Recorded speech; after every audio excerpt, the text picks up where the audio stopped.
bonjour les Sélacantes. Je ne vous appelle pas comme ça par hasard puisque figurez-vous que cette espèce de poisson est la plus vieille au monde, avec près de 350 millions d'années. Et justement, que diriez-vous de vivre éternellement? Vous l'aurez compris, aujourd'hui on se tourne vers un futur étrange, un futur où les êtres humains ne meurent plus de vieillesse. Alors comment est-ce possible? Eh bien, avez-vous déjà entendu parler de Anatoly Brushkov ou Brushkov? C'est un scientifique russe qui s'est inoculé volontairement en 2013 une bactérie vieille de près de 3,5 millions d'années, en espérant devenir immortel. Voilà, jusqu'ici il déclare être en pleine forme. Et il est allé chercher cette bactérie dans le pergélisol. Voilà, le sol qui est en fait gelé en permanence. On rencontrera donc au niveau des pôles, on est d'accord. Et ça ne manque clairement pas de ça en Russie. Mais imaginez que dans quelques décennies, supposons 2040, voilà, je suis un mec qui prend des risques, alors que toute l'humanité continue de vieillir, comme depuis toujours, le docteur Brushkov se porte lui toujours comme un charme. Et alors, le dérèglement climatique continue son œuvre et se met à dégeler certains pergélisols. Et alors, ces fameuses bactéries préhistoriques se répandent alors dans les nappes phréatiques, les rivières, les océans et finalement dans le plat des humains qu'ils se mettent à ingérer.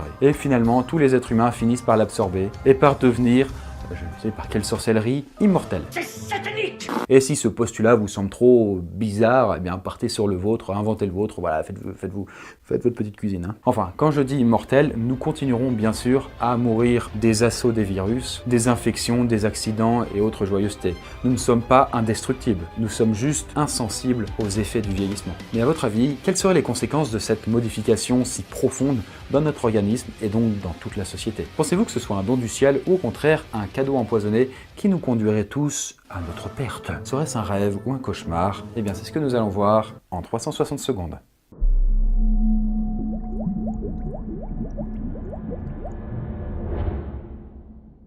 Sur Terre, à l'aube de 2018, nous sommes 7 milliards et 600 millions et des poussières, selon ce bon vieux Worldometers. Et si vous zoomez bien, on peut compter toutes les secondes une nouvelle naissance, un nouvel être humain qui naît sur Terre. Et le total des naissances étant à peu près 3 fois supérieur au nombre de décès quotidiens, sachant qu'on compte dans le monde à peu près 3 naissances pour un décès par seconde. Mais avant de nous engouffrer dans ce postulat, qu'est-ce que ça veut dire mourir de vieillesse, à votre avis? Puisque aujourd'hui, médicalement, on n'utilise même plus ce terme. On a la fâcheuse tendance à vouloir tout nommer. Par exemple, on ne dit plus qu'une personne âgée s'est endormie dans son sommeil, mais qu'elle a subi un infarctus nocturne. C'est moins romantique. Donc pour simplifier, on va dire que mourir de vieillesse signifie mourir de maladies internes liées à la dégénérescence des cellules. Voilà, en gros les maladies auto-immunes et le vieillissement de nos organes. Tout ça, nous en deviendrons immunisés. Nous serons donc comme figés dans le temps. Donc le jour où cette nouvelle capacité nous donnera cette invincibilité de nos cellules, chaque être humain cessera de vieillir. Ce qui signifie donc qu'il y aura une certaine disparité physique qui va se faire. Car les vieux, pour simplifier, pardon papa, pardon maman, ceux qui ont plus de 60 ans et qui représentent quand même 13% de la population mondiale, ne vont pas rajeunir. Vous allez être comme ça pour toujours. Et donc ceux qui vont devenir immortels alors qu'ils ont 90 balais, eh bien... Bon, au moins vous serez plus malade, c'est déjà ça. Et pour les plus jeunes, on peut supposer qu'ils vont continuer à grandir mentalement jusqu'à avoir atteint le dernier âge du cerveau. Autrement dit, environ 25 ans. Et physiquement, bien que la croissance s'arrête en général entre 15-16 ans pour les filles et 16-17 ans pour les garçons, eh bien on va s'aligner sur le critère mental. C'est-à-dire que tout le monde aura physiquement une apparence de 25 ans. Pour les plus jeunes, ils s'arrêteront à cet âge-là. Mais alors, on peut se demander quelles sont les causes de mortalité. Pourquoi continuerait-on à mourir? Eh bien, d'après l'OMS, il nous reste pas mal de choix. Déjà, les maladies externes, c'est-à-dire les bactéries, les virus dont on a parlé, qui peuvent continuer à attaquer nos organes, les accidents qui peuvent nous tuer sur le coup, 2,4% des décès, les homicides, si vous vous faites buter, vous êtes mort. Et il y en a 440 000 par an, selon l'ONU. Et aussi les catastrophes naturelles. Et on peut rajouter à ça le suicide, les drogues, l'obésité et les abus en tout genre. Ou alors les accouchements qui se passent mal, etc.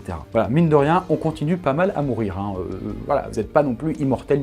Et les AVC, responsables de près de 1/4 des décès dans le monde, quant à eux, reculeront, mais sans pour autant disparaître. Puisque même si nous ne vieillissons plus, notre corps continue à évoluer de la façon dont nous le traitons. Voilà, c'est-à-dire que vous pouvez être éternellement jeune. Si vous prenez de la chenouf au petit déjeuner pendant 40 ans, ça va laisser quelques séquelles. Mais alors, avec tous ces gens qui ne meurent plus, on peut se demander, la population va exploser, on s'arrête beaucoup trop. Eh bien, selon l'ONU et l'INED, nous devrions atteindre à peu près les 10 milliards d'êtres humains à l'horizon 2050. Et même dépasser les 11 milliards quand on atteindra la fin de notre siècle, en 2100. Mais notre potentielle immortalité change un petit peu la donne, puisque le taux de fécondité d'à peu près 2,5 enfants par femme actuellement dans le monde se mettra lui à exploser, puisque les femmes pourront avoir autant d'enfants qu'elles le veulent cette fois-ci. Et ainsi, l'une d'elles pourra battre le record du monde, toujours invaincu depuis le 18e siècle, et qui est détenu par une certaine Madame Vassiliev, une paysanne russe qui eut pas moins de 69 enfants. Et ainsi, tous immortels, nous pourrions facilement dépasser les 11 milliards d'individus sur Terre avant 2050.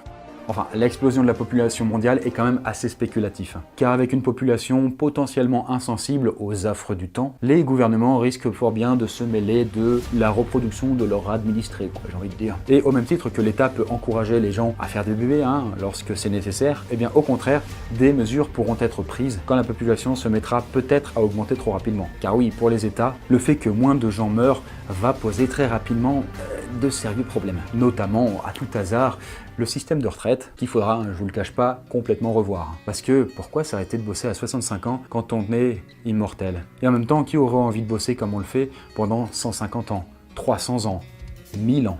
En tout cas, une chose est sûre, les gens pratiquant un métier dans de rudes conditions, même s'ils restent éternellement jeunes, seront susceptibles malgré tout de développer des ennuis de santé, qui pourraient, au bout du compte, finir par les tuer. Mais d'un autre côté, dans un domaine comme celui des sciences, de la technologie ou alors des technologies de pointe, l'immortalité pourrait devenir un atout considérable, puisque les scientifiques, les chercheurs et les médecins exceptionnels pourraient exercer leur talent sans aucune limite de temps, et pourraient continuer à devenir de plus en plus experts.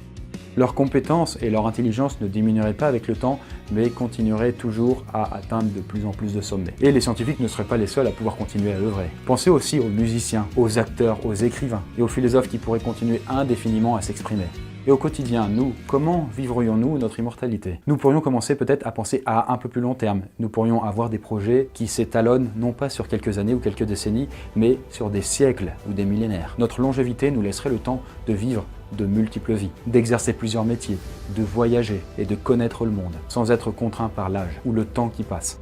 La notion de famille, elle aussi, évoluerait forcément. Car s'il est possible d'avoir toute une flopée d'enfants immortels qui plus est, au bout de 25 ans, auraient le même aspect physique que vous, il faudrait s'habituer à ne plus pouvoir distinguer l'arrière-grand-père du petit-fils. Et les critères de beauté, eux aussi, peut-être, pourraient évoluer. Car les femmes et les hommes au physique jeune et en bonne santé seraient, on va dire, légion. Tandis que les personnes avec un aspect plus mûr seraient de plus en plus rares. Et c'est bien connu, ce qui semble rare peut paraître désirable. Et donc, les cougars et compagnie pourraient peut-être devenir, dans ce nouveau monde, le summum de ce qu'on a envie de posséder. En tout cas, la vie éternelle nous permettrait de vivre de nouvelles expériences qu'une seule vie ne nous permettrait pas de réaliser. Nous pourrions voir passer les siècles, les millénaires, les âges et l'évolution de l'humanité. Mais d'un autre côté, peut-être qu'avec le temps, ne finirions-nous pas blasés par toutes ces connaissances et notre interminable vécu qui ne pourrait cesser de s'accumuler? Tous ces siècles vécus ne nous chargeraient-ils pas peu à peu, de plus en plus de nostalgie, d'envie de s'isoler du monde, à l'instar des elfes immortels de la Terre du Milieu, qu'a écrit, il y a très longtemps de ça, un certain Tolkien. Voilà, j'espère que la vidéo vous a plu, que vous avez appris des trucs, et bien sûr, n'hésitez pas à vous abonner à la chaîne pour pouvoir suivre les autres vidéos. Mais on s'en fout, ouais. Au fait, comment vous avez trouvé la vidéo? Bah, c'était pas mal. Ouais, sympa. Et vous avez même pas regardé, mais vous avez quel âge? Moi, j'ai vers les 312 ans. Ah, moi, j'ai sur mes 414, là. Ah putain, ça m'étonne pas, hein.